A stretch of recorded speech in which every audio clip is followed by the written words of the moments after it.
One meaning of hatha, which we've already looked at, means tenacity. To reshape the body, to in a way, to re-engineer the whole system in a very fundamental way, takes a certain level of tenacity. This is not even for God, because it seems he took a holiday on Sunday. Yes? Shiva didn't, but from where you come, most of you, God took a break on Sunday. So he is not a Hatha yogi, he cannot be. Hatha yogi has a tenacity, there is no Sunday, Monday for him. He's on and on. Because if you don't do that, you cannot recreate a body which has already become an adult. This is recreating the body, means first time your body has been created largely from an information that has come from your parentage. What memory their bodies carried, what was one, two come together and a more complex memory system is formed every time a child is born. So the shape of the body, the tone of how your system is, everything largely shaped from this memory. Now, if you are in a certain way, there are ways to do this. We can actually set up long-term experiments if somebody is willing to fund and do, we can show. Right now you trace back, let's say, 5 generations ago, my great-grandfather, great-great-great-grandfather was a great guy. He was very intelligent, very physically fit and capable of many things. I want to become like him. We can do certain type of yoga so that we are able to largely take that part of the memory in your system. Maybe your father was a weak man, you don't want to be like him, you want to be like your great-great-grandfather.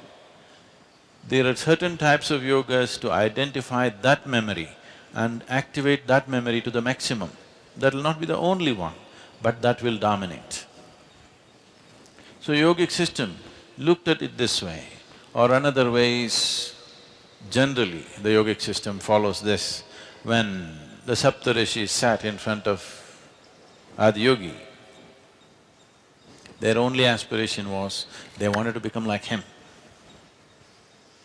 They were not interested in fathers and grandfathers. So he said, we'll obliterate every other memory and you work on this. So the first step even today, people who take sannyas take is, there are certain processes to distance yourself from your genetic memory which comes from elsewhere. Because a little distance suddenly allows so much flexibility in the system. But if you take away the genetic memory, if you successfully alienate yourself from the genetic memory, you must be very conscious to reshape yourself the way you want. You must have the necessary sadhana. Otherwise, no memory, no consciousness, this will go… people may die soon. It's possible.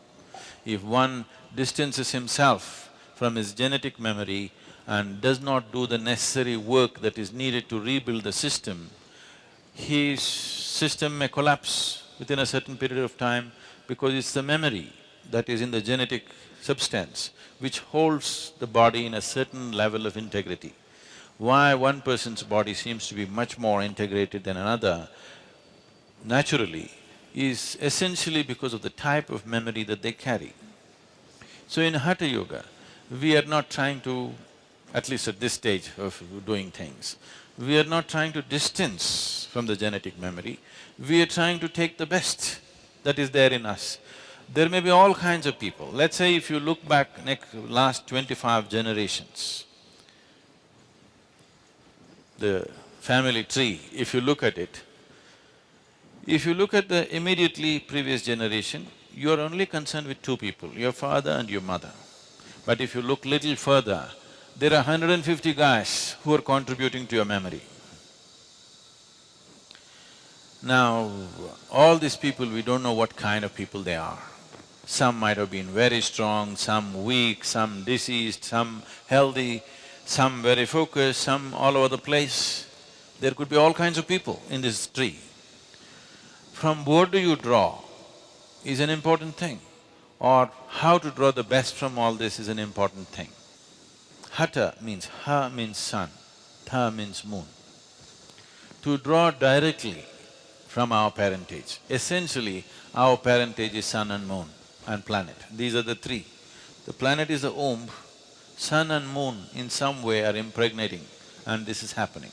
If there is no sun, there would be no life. If there is no moon, life wouldn't be the way it is right now, it would be probably some other way.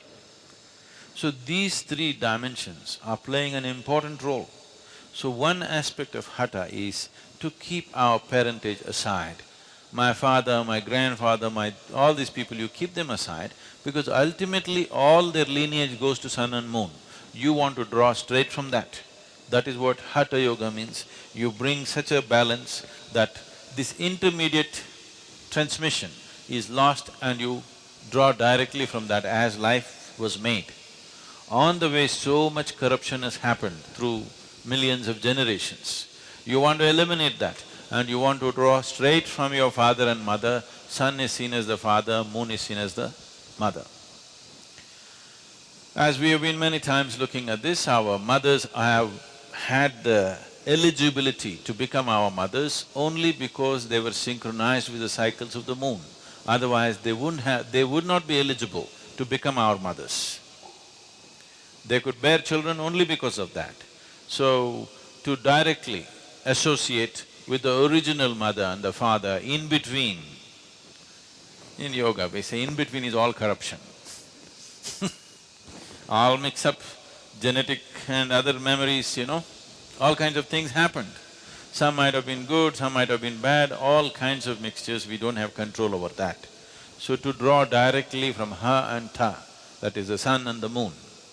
So, the nature of Hatha Yoga is to gradually connect with the sun and the moon, rather than you must check this after 2.5 years of practice.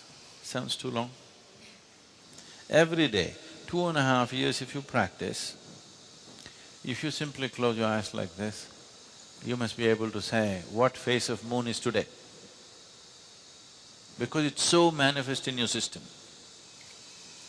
A Hatha yogi, if he closes his eyes, he must be able to say what phase of moon. There are other aspects of the sun one can know, which is more complex, but at least the moon phases one must know within himself. This is completely absent in people. That means totally disaligned with the original source of our physical manifestation. So physical is important if you want to do things in the world. If you just want to realize yourself and leave your body, there are other ways to do it. Simply like this we can have you pop, but don't do it in the ashram, okay? If it is just a question of realization, it can be done in so many ways. You want to be realized and you want to live powerfully, then Hatha becomes an important aspect.